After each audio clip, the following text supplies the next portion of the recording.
This is Actar's reviews, from anime to figures and beyond. Hey, this is Actar and welcome to the very first episode of a brand new segment that I'm going to call Actar's Collector Stories. In these short segments, I hope to introduce to you guys some of the more interesting pieces in my collection while talking about their production histories and how I came to possess them. You might see some items on here that have appeared in my reviews before, but these segments will allow me to talk about them in a little bit more depth. Hopefully, these videos will shed some light on these items, give them the attention that they deserve, and help fellow collectors make a more informed decision when trying to find one for themselves. So, on to the main event. Right now, we have a ton of great Omegamon figures like the D-Arts figure and the SH Figuarts figure that came out pretty recently.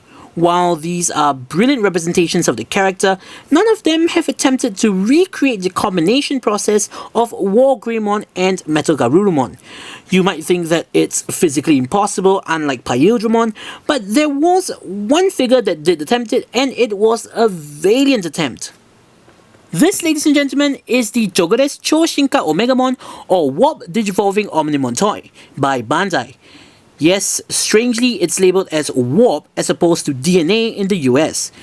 This guy is a perfect candidate for the first episode of Actar's Collector Stories because while I did review a bootleg version of this figure before, I will never actually review this particular figure, and that's because I want to keep him mint in sealed box. Now, why is that? Well, we'll need to dive a little bit into the history of this toy. To give you guys a little backstory, this figure had a very limited production run in Japan back in 2001 when it was released as part of the Digimon Tamers line of toys, as evidenced from the logo in the top left. While it might seem somewhat anachronistic, do remember that Omegamon did appear in the Digimon Tamers movie Battle of Adventurers in the same year. I do believe this toy was released to capitalize on his cameo. The toy was really ambitious for its time. Unlike Pyldramon, where the design facilitates ease of transformation, Omegamon looks nothing like his constituent parts. But as I mentioned previously, it was a really good attempt and all three modes ended up looking really decent. So why then does no one talk about the figure? I mean, it's a figure of one of the most popular Digimon from the franchise that attempts the impossible and succeeds. Somewhat. That's because of this toy's one major production flaw. You see this shiny white plastic that's used throughout the entirety of the figure? Familiar with gold plastic syndrome? Yep. Those of you from the Transformers fandom might already be cringing at the mere mention of that, but for the uninitiated, the sparkly metallic pigment causes the plastic to become brittle as it weakens the chemical bonds between the polymers, or something along those lines. How brittle?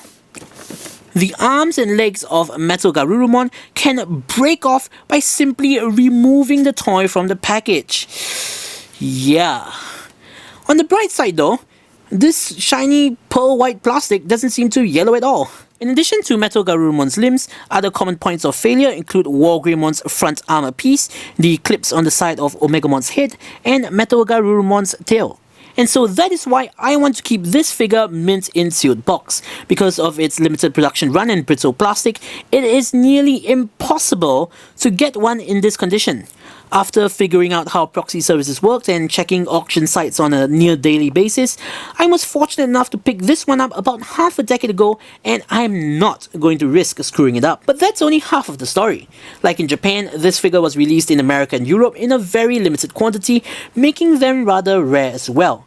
I happen to have one here.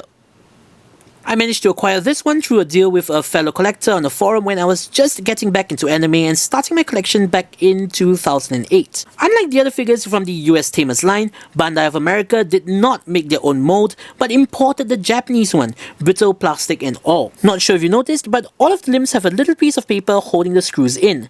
Metal Garurumon's tail is also glued in place.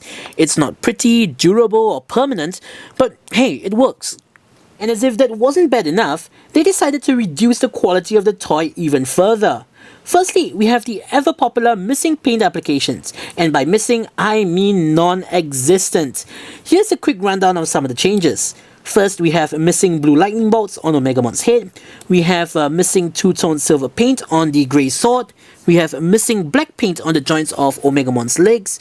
We have an unpainted crest of courage on Omegamon's shoulder pad and Wargreymon brave shield. There is a missing blue paint on the inside of the Brave shield. There is 0 paint on Metal Garurumon's legs. There is no silver paint on War Greymon's claws.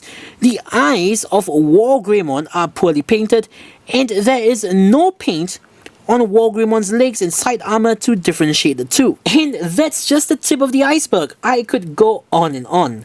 Other less cosmetic changes include the lack of articulated toes that could fan out to make either War Greymon's or Omegamon's feet more accurate and stable, and the lack of a cloth cape that is instrumental in hiding all of the back kibble.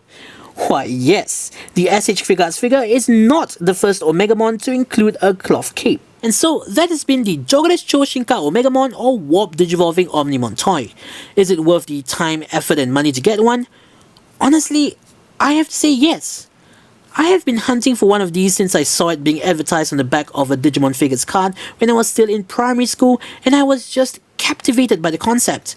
It took years of searching to finally find these, and even though I know full well that I'll never actually be able to play with them, I can say that I'm happy enough just owning them.